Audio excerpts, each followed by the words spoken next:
10 en punto de la mañana, iniciamos la transmisión en vivo en el canal del Congreso de la República. Se inicia ya el foro denominado La Reforma de la Constitución y la urgencia de realizarla, organizado por el congresista Virgilio Acuña. Vamos a escuchar sus palabras.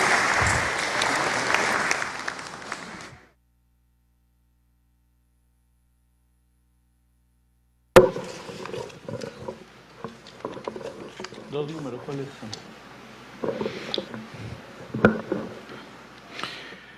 Buenos días con todos. Bienvenidos a la sala Porra Benechea, bienvenidos al Congreso de la República. Buenos días, señores de la mesa directiva, señor Tito Borea, señor Cristóbal Yatas, presidente de la Comisión de Constitución, al señor Omar Chejae, al señor Carlos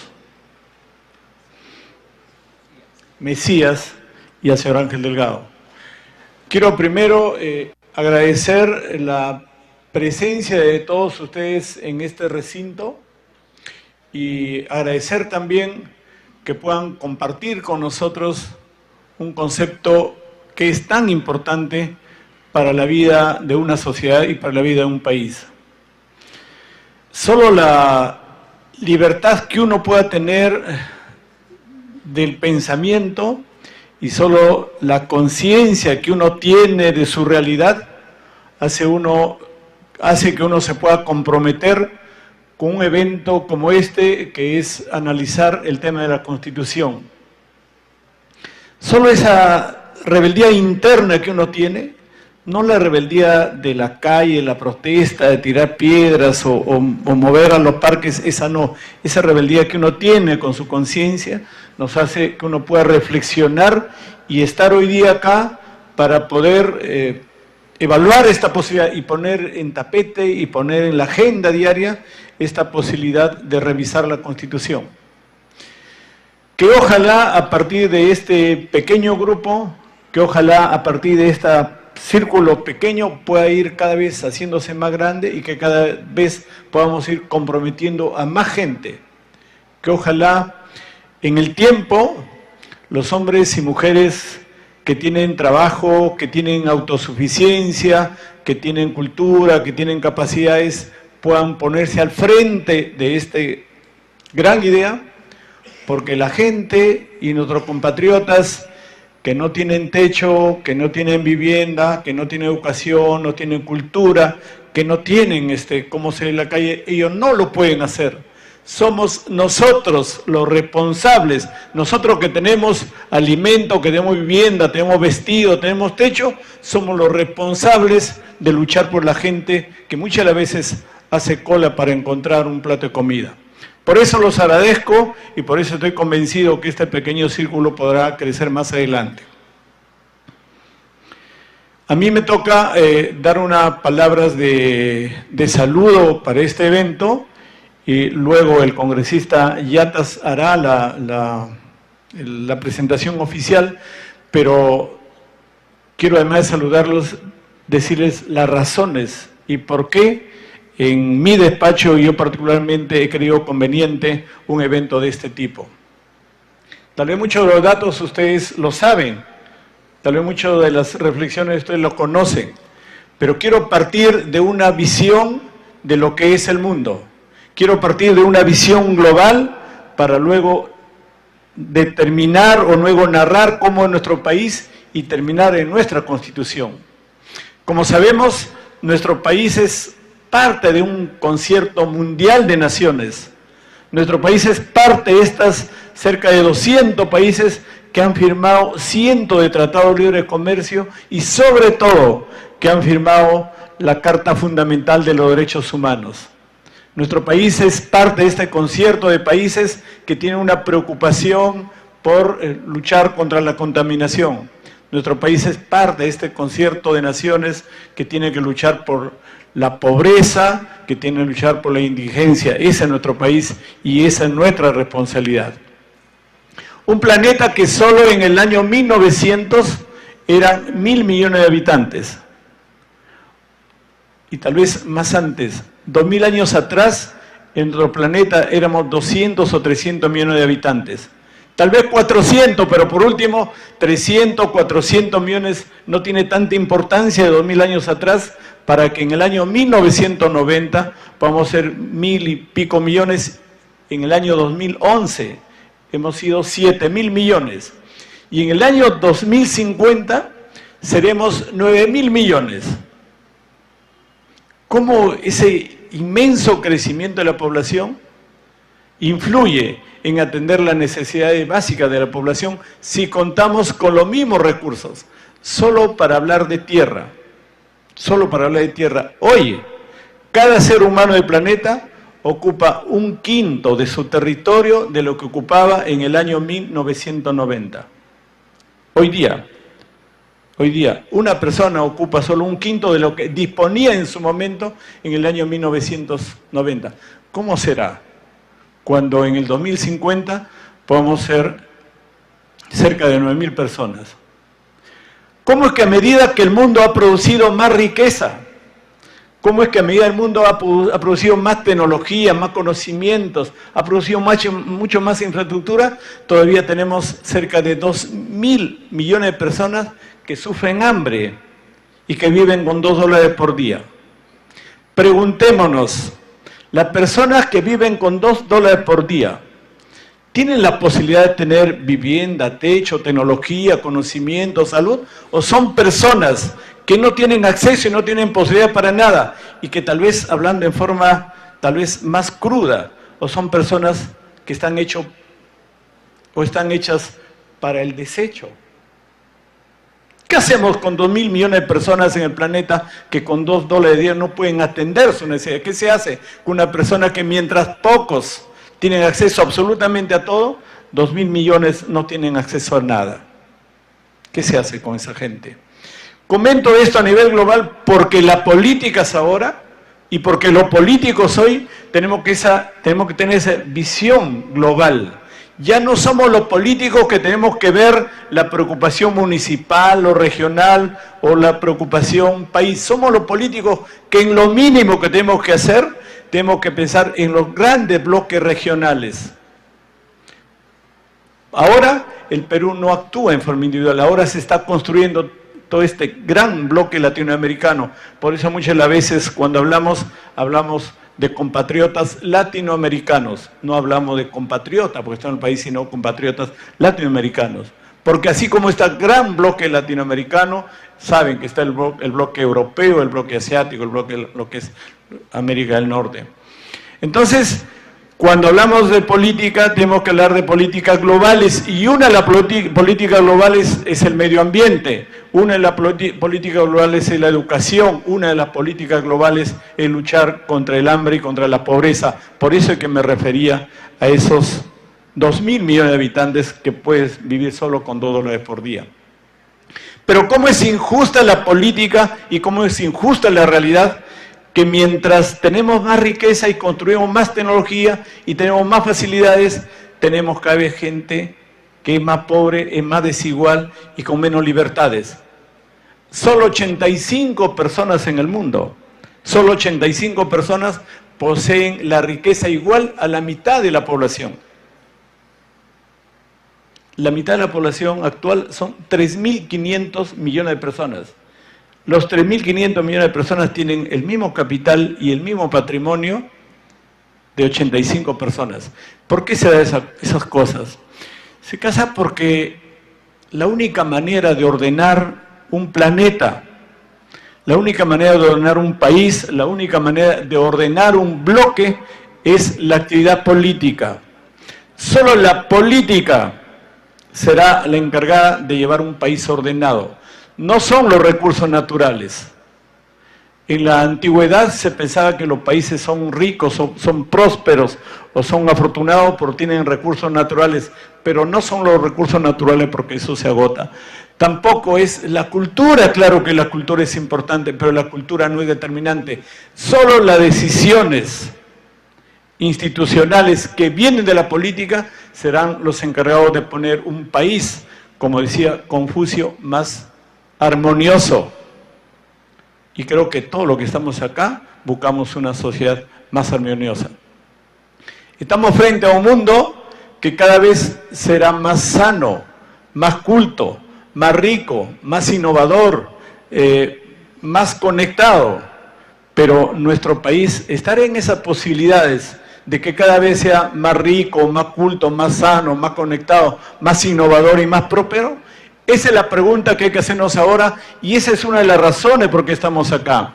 Nuestra Constitución, nuestras instituciones, nuestras decisiones políticas harán que el Perú se adecue a esa posibilidad de que un mundo que tiene más posibilidades, donde las desigualdades cada vez sean menores entre los ricos y los pobres y que la desigualdad cada vez sea menor entre hombres y mujeres. Ese es el gran desafío. El país lo conocemos todos. Tenemos 30 millones de habitantes. Tenemos un 25% de pobreza. Cuando hablamos de pobreza, hablamos de gente que tiene $2 por día. Y tenemos 15% de 30 millones, son cerca de medio millón de personas que viven en la extrema pobreza, que no tienen nada.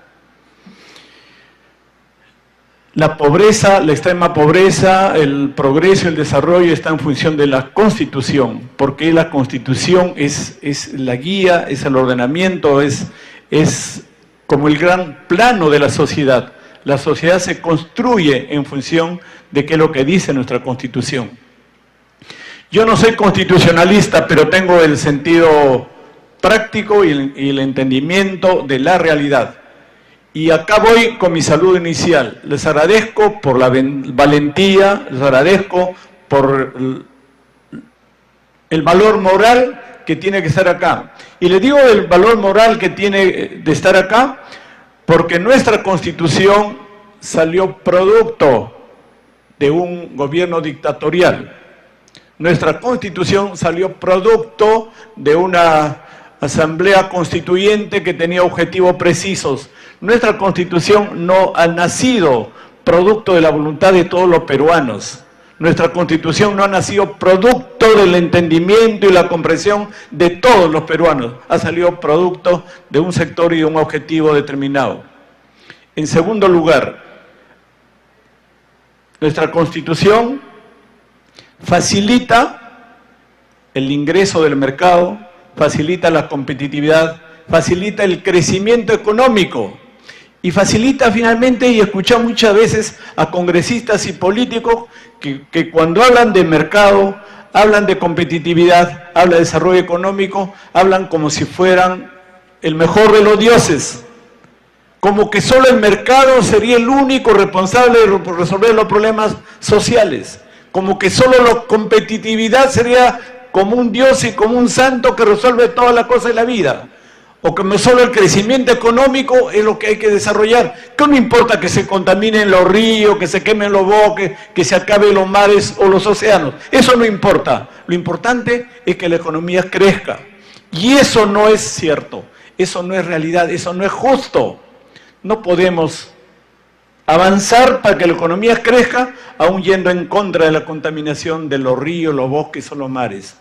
No podemos decirle amén al mercado porque el mercado jamás va a atender a la necesidad del ser humano. Y por sobre todas las cosas, primero es el ser humano y primero es la vida. Siendo primero el ser humano, primero la vida, empecemos por los valores fundamentales. La igualdad, la justicia, la libertad, la cultura. Esos son los grandes valores que tenemos que cuidar y por eso tenemos que luchar. Luchar día a día.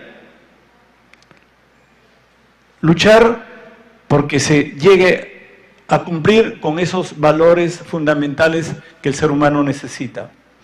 La igualdad por un concepto fundamental. Todos los seres humanos nacemos igual.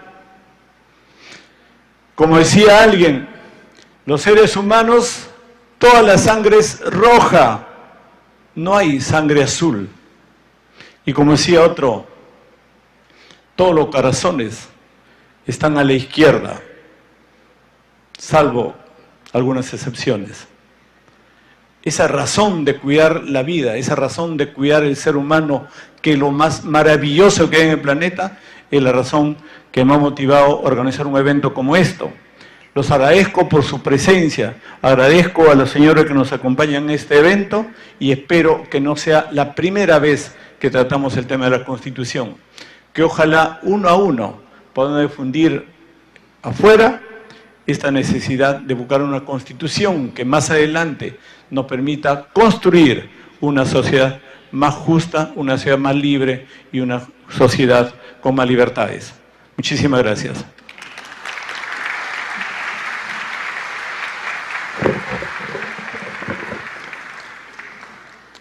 Agradecemos las palabras de presentación del foro por la reforma de la Constitución y la urgencia de realizarla al señor congresista de la República, doctor Virgilio Acuña Peralta. Seguidamente, palabras de inauguración a cargo del señor congresista de la República, doctor Cristóbal Yatas Altamirano, presidente de la Comisión de Constitución y Reglamento del Congreso de la República.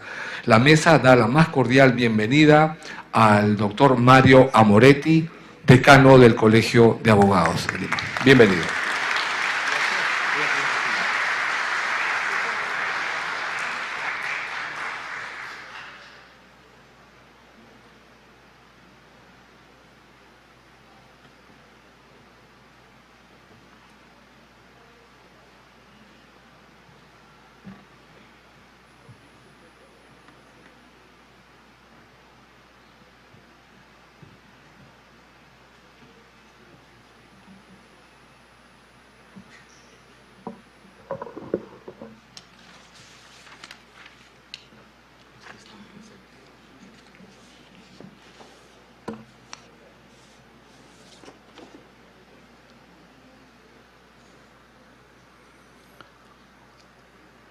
Señor congresista Virgilio Acuña Peralta, doctores Mario Amoretti Pacha, decano del Colegio de Abogados de Lima, Carlos Mesía Ramírez, don Ángel Delgado Silva, Omar Chejade Moya y don Alberto Borea Odría. Estimada concurrencia, mi apreciado colega congresista Virgilio Acuña Peralta ha tenido a bien honrarme con su designación para ser quien dé por inaugurado este magno evento. Le agradezco esa consideración.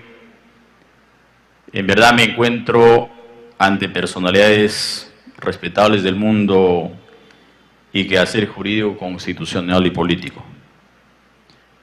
Quiero hacer algunas referencias, si me permiten, antes de dar por inaugurado este evento. Como antecedente debo decir que la Constitución de 1993 es la que nos rige desde hace más de 22 años. El Congreso Constituyente expresó que buscaba garantizar el equilibrio de poderes y la efectiva participación ciudadana en la elaboración de una nueva Constitución a través de representantes elegidos de un nuevo contrato social. Las circunstancias que han rodeado a su promulgación son materia de permanentes cuestionamientos y los efectos de la misma corren la misma suerte. ¿Quién puede negar que hace más de 2 décadas atrás venimos siendo regidos por una Constitución que con la participación en aquel momento de distintas fuerzas políticas, quienes lograron representación en el llamado Congreso Constituyente Democrático? Algunas innovaciones que contenía esta Carta Magna. Se innovó algo de la Constitución del 79, dentro de lo que podemos mencionar. Se introdujo el mecanismo del referéndum o consulta popular para la reforma total o parcial de la Constitución, la aprobación de normas con rango de ley, las ordenanzas municipales y las materias relativas al proceso de descentralización. La pena de muerte, que antes solo se aplicaba para delitos de traición a la patria en guerra exterior, se extiende a los delitos de terrorismo. El mandato presidencial se mantuvo en 5 años, tal como regía desde 1980, permitiéndose una sola reelección inmediata o consecutiva. Posteriormente se modificó dicho artículo. Actualmente no se permite la reelección presidencial inmediata, aunque el expresidente puede volver a candidatear luego de transcurrir como mínimo un periodo constitucional. El Poder Ejecutivo, en especial el Presidente de la República, obtuvo mayores atribuciones. El presidente puede disolver el Congreso si éste censura a 2 consejos de ministros. En la anterior Constitución eran 3. El Poder Legislativo tuvo un cambio radical y en su estructura se abolió la bicameral parlamentaria y se impuso la unicameralidad, es decir, una sola Cámara con 120 representantes o congresistas. En el 2011 se amplió su número a 130. Se otorga independencia al Consejo Nacional de la Magistratura. Se establece la Defensoría del Pueblo como un ente autónomo encargado de defender los derechos del pueblo y supervisar el cumplimiento de los deberes de la administración estatal. Su titular es el Defensor del Pueblo. Entre otras iniciativas, y desde luego han transcurrido casi 23 años de la vigencia de la Constitución que nos rige y ya se requiere reformarla. Según la iniciativa legislativa presentada hoy por sus promotores, existe la iniciativa ciudadana 2001-2013 y puedo indicar lo siguiente. Una iniciativa legislativa ciudadana tiene un tratamiento procedimental especial de acuerdo a la Ley 26.300, Ley de Derecho de Participación y Control Ciudadano, mediante el cual la Comisión de Constitución y Reglamento debe invitar a los promotores de la iniciativa designados por los firmantes de la misma, los cuales deben ser invitados a la respectiva comisión para exponer los alcances de la misma. Asimismo, una vez realizada la exposición de los promotores de la iniciativa legislativa ciudadana en la comisión, esta tiene un plazo de 90 días calendarios para remitir el dictamen respectivo y votar la propuesta. Sobre la iniciativa, es pertinente mencionar que esta plantea reformar el artículo 206 de la Constitución Política, estableciendo el procedimiento para la reforma constitucional total de la misma, y fue derivada a la Comisión de Constitución y Reglamento con fecha 15 de marzo de 2013. La Comisión de Constitución y Reglamento, en aplicación de los artículos 14 y 15 de la Ley 26.300, Ley de los Derechos de Participación y Control Ciudadano, invitó en el periodo legislativo anterior al señor Alberto Borea y al señor Ángel Delgado Silva en calidad de promotores de la iniciativa legislativa ciudadana a la sesión ordinaria de la comisión que se llevó a cabo el 3 de diciembre de 2013 en el hemiciclo del Congreso de la República, con la finalidad de exponer los fundamentos de la misma. En tal sentido, el doctor Borea Odría remitió a la comisión una carta de fecha 12 de noviembre de 2014, mediante el cual se solicita en la comisión se agende el dictamen recaído en la iniciativa legislativa ciudadana, así como el uso de la palabra para que los promotores designados por los firmantes y puedan volver a exponer la iniciativa teniendo en cuenta que era un nuevo periodo parlamentario. En tal sentido, la comisión remitió la carta 14-2014-2015 de fecha 27 de noviembre de 2014, mediante la cual indicó que se estará invitando nuevamente a los promotores de una próxima sesión ordinaria de la comisión con fecha tentativa del día 9 al 16 de diciembre de 2014, lo cual no ocurrió hasta la fecha. No voy a emitir una valoración sobre la iniciativa ciudadana porque considero que mejor argumentará sus alcances uno de sus promotores, el doctor Borea Odría. Es importante manifestar que la Comisión de Constitución y Reglamento va a agendar en marzo del presente año una sesión extraordinaria con la finalidad de que los promotores puedan exponer sus puntos de vista relacionados con la iniciativa legislativa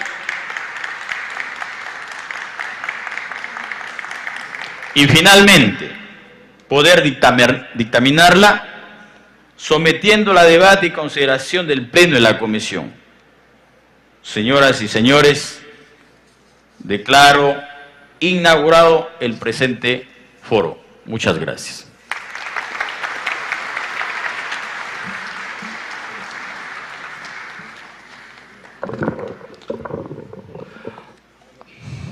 Agradecemos al doctor Cristóbal Yatas Altamirano, congresista de la República y presidente de la Comisión de Constitución y Reglamento del Congreso de la República, por las palabras de inauguración del foro por la reforma de la Constitución y la urgencia de realizarla. Seguidamente invitamos al doctor Carlos Mejía Ramírez, abogado, magíster en Derecho Constitucional y doctor en Derecho, para iniciar la primera exposición. Bienvenido.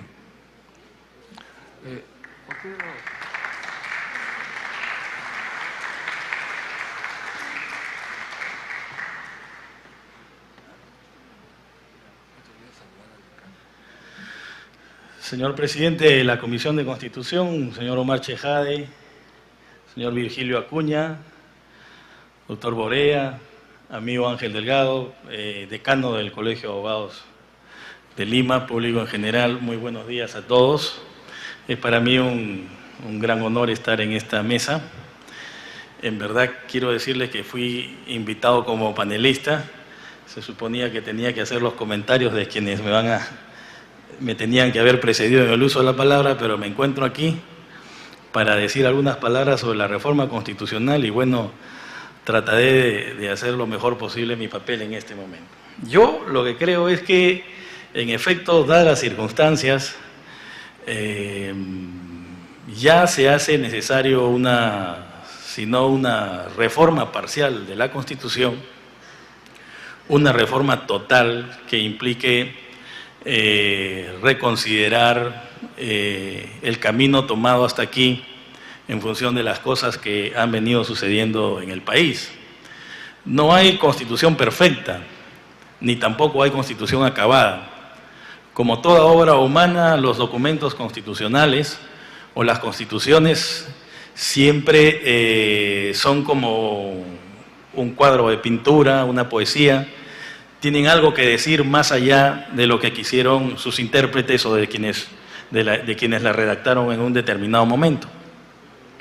Y es así que esta Constitución, que parecía debía fenecer con la caída del régimen de Fujimori, ha continuado un rumbo.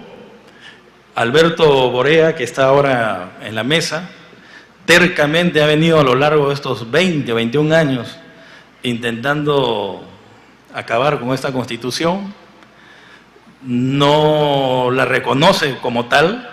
Él siempre habla del documento. Valentín Paniagua, el presidente constitucional, la llamaba un estatuto de ocupación. En muchos foros de la época, estoy hablando de los años 93, 94, incluso más adelante, hasta el año 2000, Domingo García Belaúnde, digamos el gran maestro de todos los que tuvimos la suerte de tenerlo como profesor, auguraba y vaticinaba la muerte inminente de la Constitución del 93. Espuria, firmada por un japonés. El Congreso de la República dictó una ley simbólica, pero en política los símbolos son importantes, que retiraba de la autógrafa la firma de Fujimori. Y sin embargo la Constitución sigue ahí tercamente. Y con asombro, incluso he visto en algunas legislaturas o periodos anteriores, en otros gobiernos constitucionales, me refiero en el régimen de Toledo, de Alan García, personas firmemente convencidas de su talante democrático, defender la continuidad de la Constitución. Y casi siempre, como ustedes lo saben, el argumento fundamental es el modelo económico.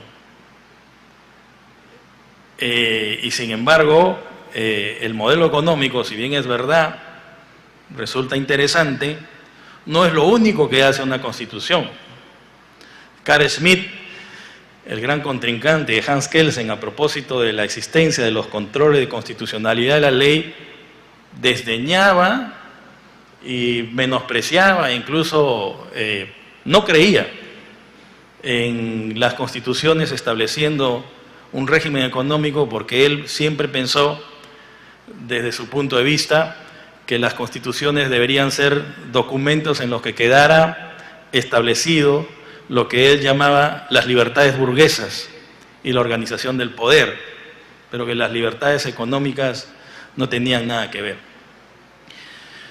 No obstante esta perspectiva, la verdad es que ha habido un auge a partir de la década del 73, la idea de que en las constituciones debe plasmarse un capítulo económico, y siempre también se ha preguntado, bueno, ¿la economía influye sobre la Constitución y la Constitución puede influir sobre la economía? Y yo pienso que no, que la Constitución es un documento abierto que puede ser moldeado, pero depende de los actores, y sin embargo, a pesar de todo ello, yo soy de la idea de que, siguiendo la lógica del pensamiento de Rudolf Schmemann, un famoso profesor alemán que desarrolló la teoría de la Constitución integracionista, él decía, la Constitución no solo es encuadramiento de los derechos fundamentales y tasación, límites de la organización del poder, sino que Rudolf Schmemann decía, la Constitución también es integración. ¿Y qué entendía Rudolf Schmemann por integración? Lo entendía como el derecho constitucional o la Constitución es como el himno nacional, como la bandera, como la escarapela, una especie de gran espejo en el cual la comunidad política estatal en su conjunto puede reconocerse como la nación articulada jurídicamente por medio de esta norma fundamental. Y es así, claro, como es que puede entenderse la Constitución como un sentido de integración. ¿Cómo es que los peruanos podemos vernos en una Constitución como iguales, libres, y esta libertad y esta igualdad cómo se engarza con un modelo económico, un proyecto de vida, sobre lo que ha hablado el congresista Virgilio aquí, sobre la necesidad de repensar el país, ¿no es cierto? Y claro, la Constitución, que empezó con un origen espurio, como lo que llamó Bayerrieste en su momento también en la clasificación tripartita de Karl Lowenstein, de constituciones nominales, semánticas, etcétera, decía, esta es una constitución semántica, decía. ¿Por qué? Porque está hecha a la medida del dictador que la ha redactado. Pero después, cuando hemos entrado a la democracia, nos hemos encontrado que quienes dialogan, quienes conversan, quienes concertan y quienes la interpretan, que son los jueces y el Tribunal Constitucional, le han ido cambiando el cariz. Yo no quiero entrar a decir cuáles son las reformas importantes que deberían hacerse a esta Constitución o si deberíamos ir a otra, porque creo que esa debe ser la labor de quienes están en la mesa. Yo solo quisiera decir lo siguiente, tengo la impresión, y siempre lo he sostenido en uno de los libros que he escrito, que existen, bajo la tesis del profesor Mortati, un constitucionalista italiano, que existe una constitución formal y que existe una constitución material. Cuando Carlos Torres y Torres Lara quiso justificar las razones por las cuales era necesaria una nueva constitución, se refería a lo que había sucedido en el Perú desde la década del 20. Y Carlos Torres Lara decía que en el Perú desde la década del 20 se habían desarrollado 3 movimientos que estaban representados básicamente por el marxismo criollo y la ideología de los 7 ensayos de la realidad nacional de José Carlos Mariátegui, el social cristianismo representado en el libro de Víctor Andrés Belaúnde, La realidad nacional, y lo que vino después con Bustamante y Rivero, la formación del Partido Popular Cristiano, etc. Y por otro lado, la socialdemocracia, representada en el movimiento aprista, liderado por Víctor Raúl Ayala Torre y su famoso libro El antiimperialismo del APRA, escrito en el año 1928. Entonces, Carlos y Torres Lara decía lo siguiente: esos 3 movimientos que se enfrentaron al Estado oligárquico, que significaron la toma de conciencia del indio, de lo indígena, que representaron la aparición de la calle o del tumulto, desembocaron después de la reforma agraria de Velasco y de la ruptura del Estado oligárquico, desembocaron en la Asamblea Constituyente del 79 para establecer un conjunto de derechos fundamentales que implicaban básicamente la conquista de aquellos postulados ideales que habían sido el clamor de estos 3 movimientos. Y efectivamente, más o menos, eso fue lo que pasó en la Asamblea Constituyente del 79, partida en 3, el Partido Popular Cristiano, que representaba la democracia cristiana, los grupos de izquierda y el APRA, y la Constitución del 79 nace precisamente como resultado de estos 3 grupos. Y aquí es donde viene la tesis interesante de Carlos Torres y Torres Lara, cuando dice, sí, pero esta Asamblea Constituyente, esta Constitución del 79 llega tarde. ¿Y por qué llega tarde? Dice él.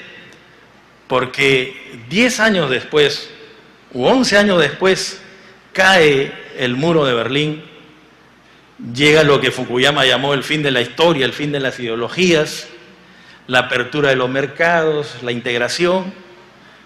Entonces, Torres y Torres Lara decía, esa Constitución era para el 50, estaba bien para el 60, o más atrás para el 45, pero a partir del 90 había que modernizar los mercados, en fin, todo lo que ustedes saben y que no es necesario repetir. ¿Cuál es en el fondo el error básico del cual partía Torres y Torres Lara? Pensar que una Constitución se reduce a lo económico, cuando una Constitución es mucho más que eso. Es como lo ha dicho Rudolf Hussein, es integración, es un espejo en el cual podemos vernos cara a cara a los peruanos y decir somos iguales. Significa el reparto del poder, la participación, en fin, las libertades de lengua, de idioma, tantas cosas. Y es ahí justamente lo que me parece que es la tesis central de lo que pretendo decir ahora, es que no es la Constitución del 93 la que sigue vigente. Desde el punto de vista de las clasificaciones de Mortati, en Constitución material y Constitución formal, la que sigue vigente es la Constitución del 79, porque es ella la que ha quedado incrustada en la cabeza de los peruanos y en virtud de la cual hablamos de la igualdad de hijos, hablamos de la igualdad de hombres y mujeres, hemos establecido un sistema de control de la constitucionalidad de las leyes, hemos declarado que los tratados internacionales de protección de los derechos humanos tienen rango constitucional. La Constitución del 79 fue la primera que implanta un régimen económico y hace además un giro galileico o copernicano y establece que antes las constituciones empezaban declarando, regulando el Estado. El Perú es una república democrática basada en el trabajo. Artículo 2, tiene por bandera el rojo y el blanco horizontales. La capital es Lima. Y resulta que la del 79, todas habían empezado regulando el Estado. Y la del 79 empezaba hablando de la persona, partiendo de la famosa tesis kantiana, ¿no es cierto?, de la dignitas humana, que fue recogida por la de la Constitución alemana, pasó a la española y de ahí a la del 79. Se establece tribunales, se establece también como un principio fundamental la integración de los pueblos latinoamericanos, una visión cara a Haya de la Torre, que era el presidente de la Asamblea. Se habla de los recursos económicos, en fin, y claro, acorde con la época, se estableció un Estado social de mercado donde el Estado tenía una participación fundamental. Pero ese giro es lo que también Lasalle, desde el punto de vista sociológico, llama: ustedes pueden quemar todas las constituciones, quememos todos los periódicos, pero siempre hay una constitución en la cabeza. Y esa es la constitución que está vigente. Esa es la constitución que piensa e interpreta el Tribunal Constitucional y que interpretan los jueces. Y la Constitución del 93 es un simple texto formal, un texto escrito que sirve de pretexto para ir acomodando, ayornando por la vía de la interpretación lo que la Constitución del 79 nos ha legado como un proceso histórico que todavía no termina y no puede terminar hasta el momento en que, ¿no es cierto?, los peruanos efectivamente nos reconozcamos como iguales. Y claro, y en esa lógica, ¿qué hacer con el texto escrito?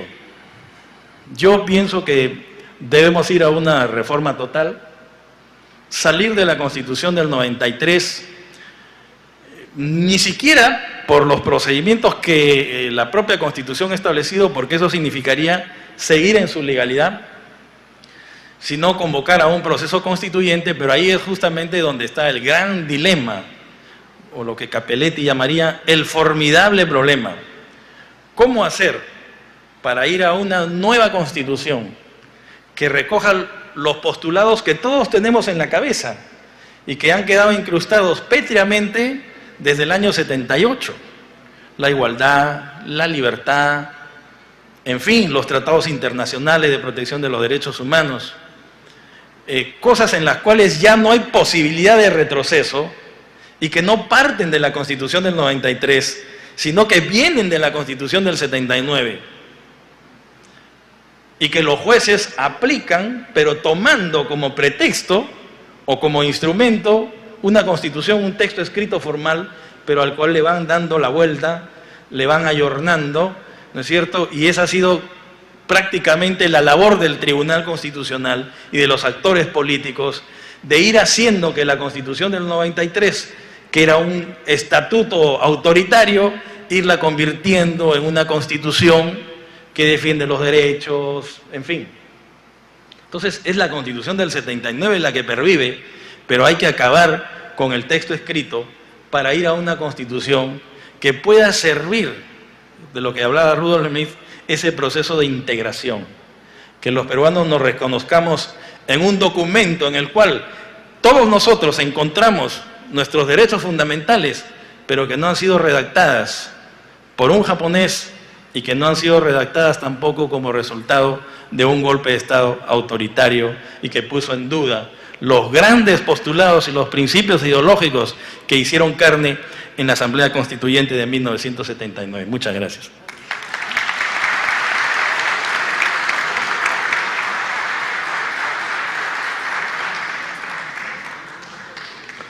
Agradecemos la participación del doctor Carlos Mejía Ramírez.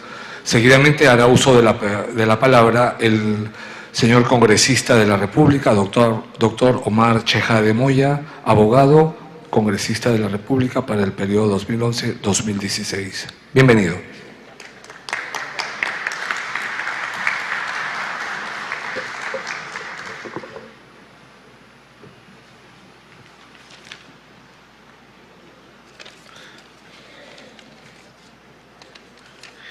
Bueno, muchísimas gracias al público presente, la invitación de nuestro querido amigo Virgilio Acuña, un especial cariño a nuestro querido amigo Tito Borea, ¿no?, amigo y maestro de muchos años, al presidente de la Comisión de Constitución, Luis Cristóbal Yatas Altamirano, a nuestro querido amigo Ángel Delgado y al doctor Mario Moretti Pachas, decano del Colegio de Abogados de Lima.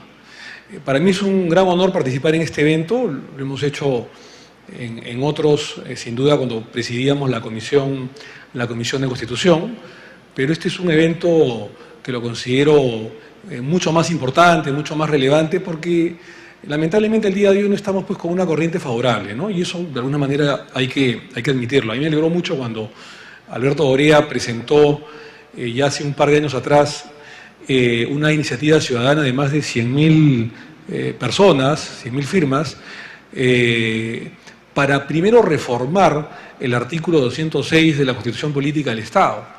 Creo que todos los que estamos acá estamos de acuerdo que la Constitución del año 93 es una Constitución espuria, una Constitución que evidentemente nació de un golpe de Estado. No es nada nuevo decirlo. Y es por eso que en homenaje a ello, la plancha presidencial presidida por el presidente Ollanta Humala, con Marisol Espinosa y quien habla, en el hemiciclo del Congreso de la República, juramos el 28 de julio del año 2011 por la Carta Fundamental, por la Carta Magna de Víctor Raúl de la Torre, del año 79. Fue un gesto, creo que importante, por parte de la plancha presidencial. Y aunque a Tito no le guste esta palabra, fuimos mal recibidos, petardeados por los poderes fácticos, ¿no es cierto? Fuimos petardeados por los poderes fácticos y creo que ese es un hecho innegable que lamentablemente a todos de alguna manera nos costó. Creo yo, lo digo con bastante sinceridad, que todo lo que ha dicho Carlos Mesías, todo lo que va a decir Alberto Borea, y lo que han dicho mis distinguidos antecesores en el hemiciclo Porras Barnechea, en el Senado de la República, que ojalá en algún día, muy pronto, más temprano que tarde, se recupere.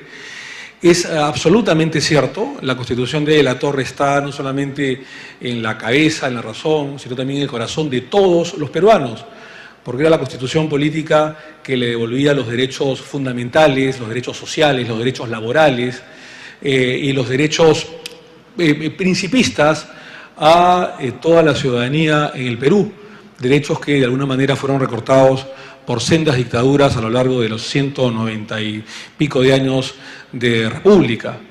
Y creo que ese es un tema absolutamente legítimo que fue ratificado en la Carta de Víctor Raúl de la Torre allá por 1979.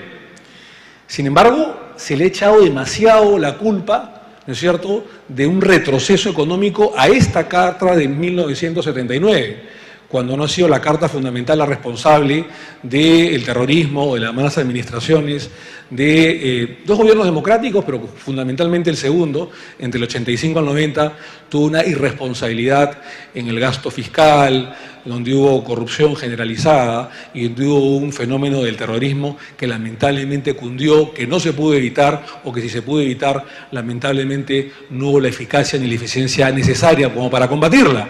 Y hoy en día, justamente son los amigos del fujimorismo que dicen, con la Constitución de Ollanta la Torre, durante 13 años, efectivamente, el Perú retrocedió. Y esto yo no creo que sea cierto. Yo creo que retrocedió no por la Carta Fundamental, sino por errores de nuestros gobernantes de la década del 80 y por fenómenos que se dieron fundamentalmente del terrorismo. Se ha hablado mucho de los candados que tiene la Carta del 93. Y en esto nosotros coincidimos con Tito cuando lo invitamos aquel 1 de abril del año pasado a la Comisión de Constitución, cuando modestamente la dirigíamos, y se abrió un debate intenso, un debate alturado, un debate democrático, por momentos con mucha fricción. Era obvio, estaban los representantes del fujimorismo en aquella oportunidad, pero fue un debate que enalteció de alguna manera al Congreso de la República, alejándonos pues de los escándalos y de las bullas y de las denuncias que lamentablemente envuelven la política nacional. Y el punto central era, oiga, ¿por qué la dictadura de 1992, del 5 de abril de 1992, reflejado en el documento del año 93, nos tiene que poner una valla tan alta, ¿no es cierto? Es decir, que para que exista una reforma constitucional debemos recurrir a como mínimo 2/3 de la votación del número legal de congresistas. Esto es que si son 130 somos 130 los parlamentarios, necesitamos 87, 88 votos aproximadamente, ¿no es cierto? Lo cual ya se hace complicada la reforma. ¿Por qué en gobiernos democráticos, ¿no es cierto?, en otras cartas como la del 79 solamente era la mayoría simple del número legal de congresistas? Es decir, que si habían, por ejemplo, en una Cámara 180 parlamentarios, para hacer una reforma constitucional solo se requería 91, que no es una valla tampoco, digamos, baja, no es una valla fácil, ¿no es cierto? Porque reunir la mitad más uno, no del quórum, sino del número legal de congresistas, creo que no es una tarea tampoco del todo fácil. Entonces creo que justamente estos candados que pone la dictadura el 1993, después del golpe del 5 de abril, creo que fueron parte, pues, del secuestro de la democracia, del asesinato de la democracia el 5 de abril de 1992 y que lamentablemente se vieron reflejados en un documento. Ahora, volviendo al tema de los poderes fácticos, a mí sí me preocupa todo lo que se ha originado, ya no solamente por una juramentación el 28 de julio del 2011, en que a todos los presidentes y vicepresidentes nos dieron con palo por diversos motivos los poderes fácticos, sino lo que ya ha de alguna manera cundido, y esto lo traslado a Tito para su exposición, en cuanto a lo que se ha avanzado en materia económica y en cuanto a las inversiones. Porque cuando se le habla a los empresarios, ¿no es cierto?, a los grandes empresarios, no voy a decir los 12 apóstoles, que se señalaban hace 30 años o un poco más en la época del primer gobierno de Alan García, o a los factores que de alguna manera sostienen o mueven la economía o las inversiones nacionales o extranjeras, se le habla de un tema de cambio, de un tema de reforma, se les para los pelos de punta y empieza una especie de tembladera y una corriente de opinión de hacer una panada, un cargamontón, que lo ha sufrido Tito en varios medios de comunicación, que lo he sufrido yo, que lo hemos sufrido varios parlamentarios, que hemos osado de alguna manera de hablar de reforma, de cambio. Este es un tema interesante, que Tito lo va a explicar. Es un tema más interesante aún cuando se hable de aquella reforma ciudadana que lideró Tito, Ángel Delgado, Javier Vallarriestra, entre otros líderes democráticos, que además fomentaron y lideraron el Foro Democrático allá por fines de la década del 90 con el referéndum y otra serie de iniciativas ciudadanas en plena dictadura del expresidente Alberto Fujimori, y que explique en todo caso cuál va a ser el mecanismo que después de aprobarse la reforma, el artículo 206, es decir, de bajarle la valla a esta reforma que no necesite pues los 2/3 del mínimo legal de congresistas, se pueda ya hablar de un cambio constitucional. Yo sí quiero decir, no quiero abundar en más detalles, que la Constitución del 93 efectivamente tuvo algunos adelantos propios de la época. Yo creo que la Defensoría del Pueblo creo que fue un gran acierto. Esto se pudo hacer, evidentemente, no con una dictadura o con un cambio de constitución, ¿no es cierto?, sino con una reforma constitucional a la que ya había, es decir, a la Carta de Víctor Raúl de la Torre, 79. En esa época, no me voy a dejar mentir Tito, existían apenas, me parece, 2 acciones de garantía, la habeas corpus de amparo. Esta carta va mucho más allá, ¿no es cierto?, con el habeas data, con las acciones de constitucionalidad, entre otras acciones que se han elevado. Se ha hablado de las ordenanzas y se ha hablado de otras reformas que han sido evidentemente importantes, pero que, repito, no necesitaban de abortar la Carta Fundamental del año 79. ¿Cuáles son los vicios que uno encuentra en el terreno político? Trasladando la pregunta a Tito, que seguramente la comentará en extenso, sobre qué hacer en el terreno económico para que esta reforma constitucional como quiere Tito, de manera legítima, la anulación de la Carta del 93 para, de alguna manera, regresar al 79 vía la reforma del artículo 206, que baja la valla de las reformas constitucionales, cómo es que nosotros no ahuyentaríamos, digamos, a las inversiones, cómo no ahuyentaríamos a todo lo que se ha crecido fundamentalmente en los últimos 15 años, que ha dado lugar a que ya se hable en el Perú del milagro económico y que hayamos firmado lo que se ha denominado la Alianza del Pacífico, que creo que ha sido un acierto importante del expresidente García, ratificado por el presidente del gobierno Ollanta. Dicho sea de paso, modestamente quien habla, preside esta comisión especial de la Alianza del Pacífico, que creo que es un tema que no se puede detener, porque creo que debemos hablar de la integración en bloques económicos con los países que estamos en la vanguardia económica y de inversiones en Latinoamérica, como es México, Chile, Perú y Colombia. Creo que esto es un tema neurálgico en el debate, porque si este tema no se aclara y si no logramos formar consensos definitivos, no solamente con las bancadas actuales, sino con las que llegarán a partir de las elecciones próximas de abril de 2016, no vamos a conseguir definitivamente ni la reforma constitucional, ni mucho menos el cambio de la actual constitución política del Estado. Por eso que los consensos es importante. ¿Y cómo se logra consensos? Efectivamente, con estas charlas, estas exposiciones, estos foros, y congregando a gente de primer nivel, como el día de hoy estamos escuchando y vamos a escuchar en los próximos minutos. Creo yo que se ha perdido un gran trecho con el tema de la bicameralidad. Yo he sido uno de los propulsores furibundos de la bicameralidad en este gobierno. Lamentablemente no hemos encontrado eco, no tenemos mayoría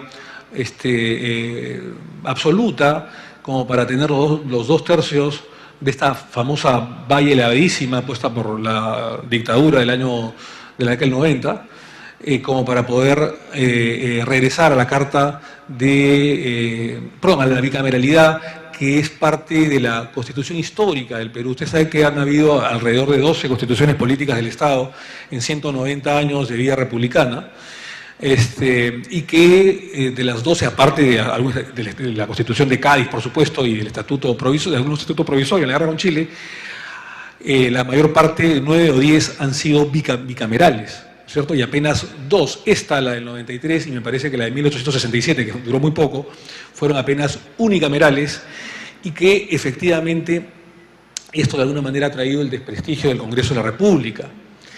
Un desprestigio que no solamente es porque existe una Cámara y porque hay una mala calidad y una poca revisión de ella a raíz de la unicameralidad, sino que efectivamente se ha trasladado a una serie de temas que ya se han propuesto en la Comisión de Constitución. Algunas se han aprobado, otras están en proyecto y otras lamentablemente no tienen el suficiente consenso, no solamente de la clase dirigente política, sino fundamentalmente de la opinión pública.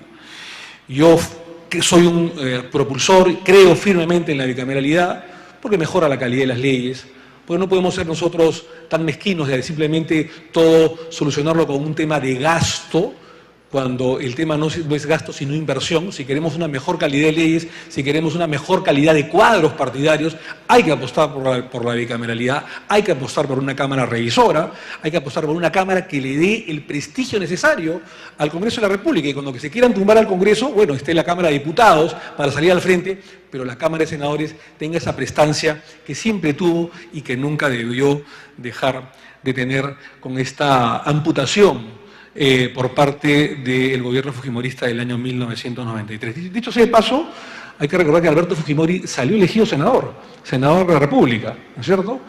Y él postuló al Senado. Y él